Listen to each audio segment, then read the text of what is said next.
मित्रों, विभिन्न बिंदुओं को आपने हमेशा महसूस किया है और उन बिंदुओं में से इनकम, कमाई, जुगत, धन अर्जन का बिंदु कभी भी अछूता नहीं हो सकता है। यदि इंसान अपने स्वास्थ्य को देखता है, अपने धर्म कर्म को देखता है, तो उन सब की पूर्ति के लिए कमाना सर्वप्रथम देखता है। किन्हीं भी प्रकार से घर से निकलता है, दो पैसे रोजी रोटी कमा कर लाता है।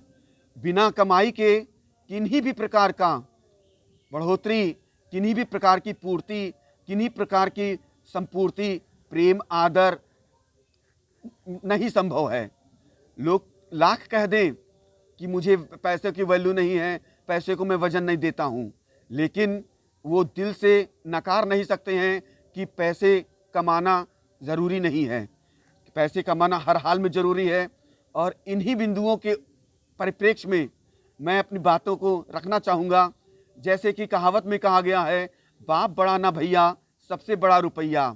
जी हाँ, जब आप कमाने के धुन में आते हैं तो कई कठिनाइयों का सामना करना होता है। सबसे पहला तो यही सवाल होता है, किस विधा से कमाएं, कैसे कमाएं, क्योंकि व्यक्ति के पास साधन कम होते हैं, संसाधन कम होते हैं और उसकी इच्छाएं बहुत अधिक होती हैं। उन इच्छाओं को पूर्ति के लिए वह चाहत तो रखता ही है कि मुझे अधिक से अधिक कमाना है, लेकिन उसके पास अपॉर्चुनिटी, अवसर नहीं होता है। या तो कहीं नौकरी कर ले या तो बिजनेस करे। नौकरी 12-12 घंटे करके भी वह 3-4-10 हज़ार रुपये तक पाता है, उसमें उसकी खर्चे पूर्ति कहाँ हो पाते हैं। और पहली बात तो नौकरी मिलना भी कठिन ही होता है, क्या सरकारी क्या प्राइवेट।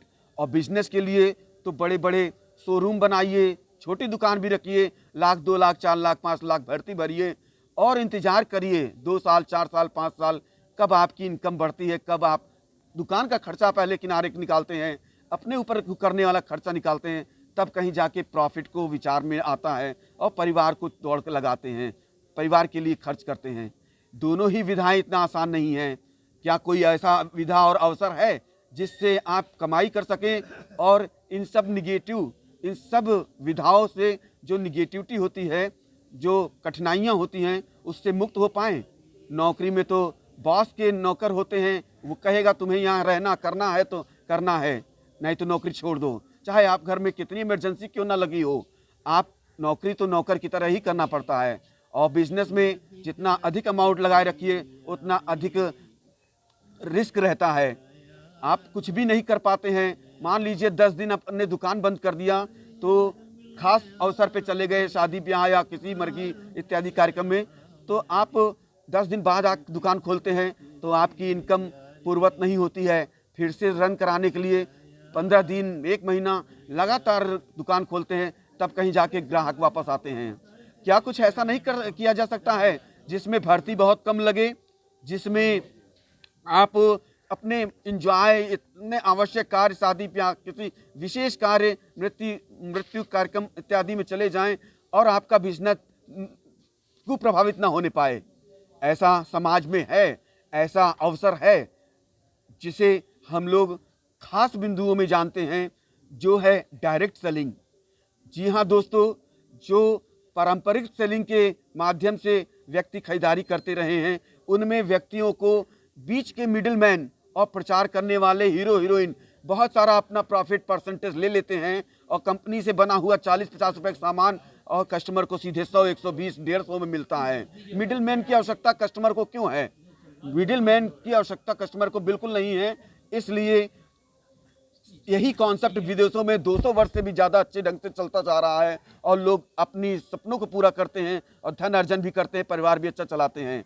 और भारत में यह अभी 30 साल से आया हुआ है, 28 साल हुए हैं और सफलतापूर्वक ये बहुत तेज़ी से ग्रो कर रहा है। डायरेक्ट सेलिंग हर हाल में हर व्यक्ति को, गरीब से गरीब, अमीर से अमीर को समृद्ध करता है, आगे बढ़ाता है।